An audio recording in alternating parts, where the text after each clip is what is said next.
D'où est-ce que le porte-parole du gouvernement ivoirien avait inventé les terroristes dans l'avion de Air Ivoire qui sont allés attaquer le Niger? Il a pris ça où? Quand on est porte-parole du gouvernement, on ne peut pas, après un verre de koutoukou, c'est comme ça qu'ils appellent Sorabi là-bas, raconter n'importe quoi, croyant rendre service au président. Salut à tous et bienvenue sur la chaîne. Au Niger, la tension monte d'un cran après de nouvelles révélations du général Tchiani sur l'attaque de l'aéroport de Niamey. Accusations graves, réponses diplomatiques, climat explosif. Que s'est-il réellement passé et pourquoi ces déclarations provoquent-elles autant de réactions dans la région?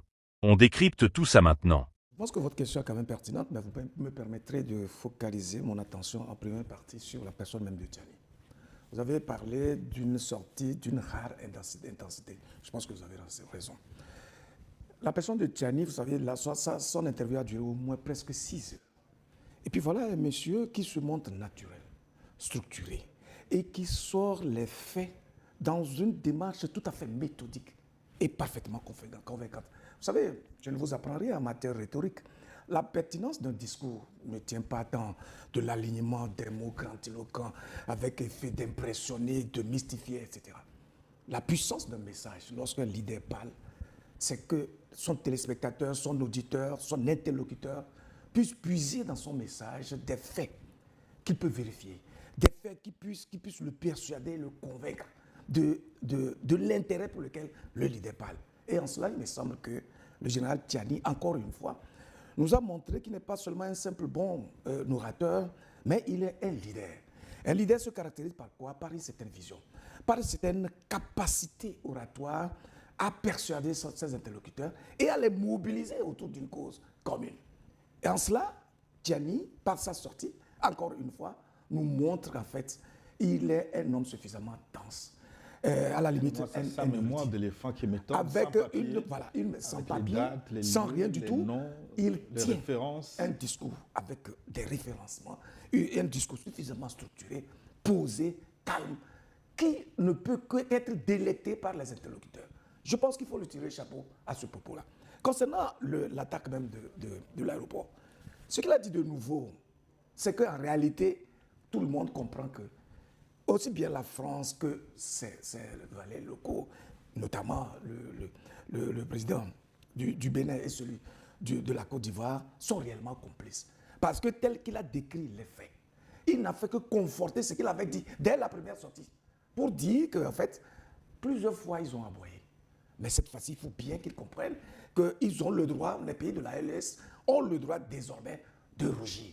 Il me semble qu'il est pratiquement sur le point du rugissement à partir du moment où il a fait le déballage d'un certain nombre de faits et des complicités à un niveau extrêmement élevé et qui explique que cette attaque-là a été suffisamment atroce. Heureusement que les forces nigériennes, avec leurs partenaires russes, ont réussi le pari de neutraliser ces voyous et ces mercenaires sponsorisés et soutenus justement par ces individus qu'il a cités en un clin d'œil.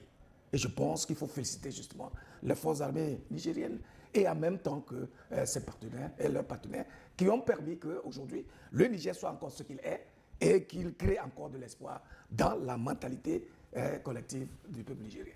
Il a apporté une précision de taille. La revendication de l'attaque aurait été même monnayée à coût de millions de francs CFA. Excellence Sogoyou Kego, je voudrais aborder avec vous la force de l'intervention de Tchiani. Pourquoi avoir choisi une sortie médiatique longue maintenant, en ce moment? Est-ce une preuve de transparence ou une opération de ralliement à l'opinion nationale? Je crois que le président Tchiani a l'impression qu'il parle à des gens qui sont sourds. Parce que ce n'est pas la première fois qu'il parle. Mais il parle à des gens qui jouent au sourd. Et il faut qu'il insiste. Il faut qu'il insiste pour que ceux à qui il parle là se réveillent. En fait, il parle à qui premièrement? Il parle à son peuple. Il prend son peuple à témoin sur ce qui se passe, sur les dangers qui le menacent, sur la nécessité de se mobiliser contre ces dangers. Voilà pourquoi le président Tchiani à tout moment parle. C'est dommage parce que quand je le regarde parler, je dis mais ce monsieur il est président. Sinon on devait le solliciter pour donner des conférences partout aux 4 coins du monde. Parce que je ne sais pas, mais sa tête, c'est pas croyable. Sa mémoire, sa culture. Je ne sais pas combien de gens, combien de chefs d'État. Il semble que le président Mugabe, en son temps, était le président africain le plus diplômé. Ici, il n'est même pas question de diplôme. Il est question de culture et de connaissances concrètes de son milieu. Alors, le président Tiani, tu as demandé qu'est-ce qu'il y avait de neuf dans la conférence. Sur un point donné, j'ai été surpris d'apprendre que l'avion, en dehors des deux avions de Askai, c'est-à-dire des avions togolais, Askai est togolais, qu'en dehors des deux avions togolais, le troisième avion qui a été canardé sur la piste de l'aéroport était un avion tchadien qui a rendu un service humanitaire en évacuant un corps de quelqu'un qui était décédé. C'est là que je me suis demandé, mais c'est incroyable. D'où est-ce que le porte-parole du gouvernement ivoirien avait inventé les terroristes dans l'avion de Air Ivoire qui sont allés attaquer le Niger? Il a pris ça où? Quand on est porte-parole du gouvernement, on ne peut pas, après un verre de koutoukou, c'est comme ça qu'ils appellent Sorabi là-bas, raconter n'importe quoi, croyant rendre service au président. Ah non, ce n'est pas la faute du président, mais est-ce que c'est le président qui enregistre les voyages à l'aéroport? Pourquoi voulais-tu que ce soit la faute du président? Et tu sors ça d'où? On ne sait pas. Le Niger ne vous a jamais accusé. On vous accuse sur d'autres points, vous ne pipez mot. Mais là où on ne vous a pas accusé, vous trouvez à dire. Donc, le président Tiani a apporté ce éclaircissement qui m'a agréablement surpris, parce que nous tous, on attendait qu'ils disent « Ah, les terroristes sont venus de Côte d'Ivoire dans un avion d'Air Ivoire ». Il ne l'a pas dit. C'est la preuve qu'il ne fait pas des extrapolations. Il ne dit que des faits. Et quand il n'y a pas un fait, il n'en parle pas. Donc le président Tiani, en plus d'être chef de l'État du Niger, c'est un général, c'est un militaire. Il est droit et il parle droit. Il dit des faits. Qui peut contester ces faits? Aujourd'hui, j'ai vu quelqu'un qui se lavait avec des gris-gris au Bénin, qu'il appelle des potions anti-Tiani, ce qui est incroyable quand même. Dans nos républiques modernes, c'est incroyable. Un pays ne peut pas prêter son territoire à de pareilles singeries. Parce que, après tout, c'est tout le pays et sa population qui vont emporter les conséquences. S'il sait faire des guerres anti-Tiani avec des gris-gris, il y a beaucoup de gris-gris chez lui. Donc, moi je crois que le président Tiani nous rend service à nous tous parce que je le dis ici et je le répète tous les jours, je veux que vous le reteniez. Le jour où ça pète dans un seul des pays de la CEDEAO, toute la CEDEAO prend feu.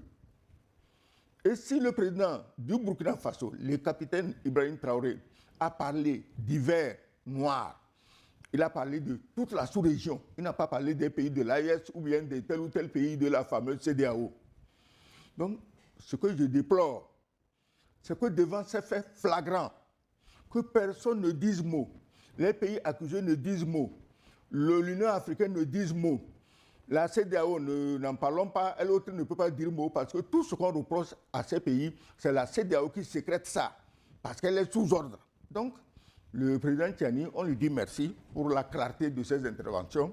Nous attendons que les gens, en dehors de l'homme qui se lave avec les potions magiques pour faire la guerre à Tiani, bon, on attend que d'autres sortent aussi pour dire que Tiani a menti. Parce que s'il dit Tiani a menti, il faut qu'il prouve qu'on a menti. Tiani a parlé. Et puis, Gilles, tu n'es pas surpris qu'un général ait une telle mémoire, une mémoire d'éléphant. Quand je l'ai entendu citer les localités de Côte d'Ivoire, mais ça m'a fait froid au dos. Ouais. Donc, puisqu'il a été sur le terrain. Justement, c'est un homme de terrain. Ce n'est pas les généraux salonards, des généraux de pacotille qui vont revenir dans 10 ans conquérir l'Afrique.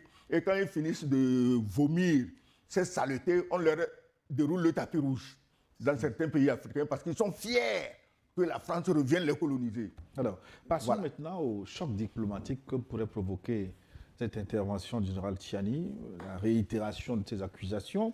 Il pointe à nouveau du doigt Paris, de Macron, Cotonou, de Patrice Talon, qu'il a cité plusieurs fois, nommément dans son discours, et Abidjan, d'Alassane Ouattara.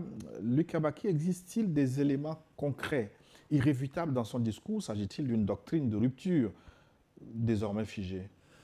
Non, mais pour des faits irréfutables, on n'en parle plus, parce qu'il n'a dit que ça.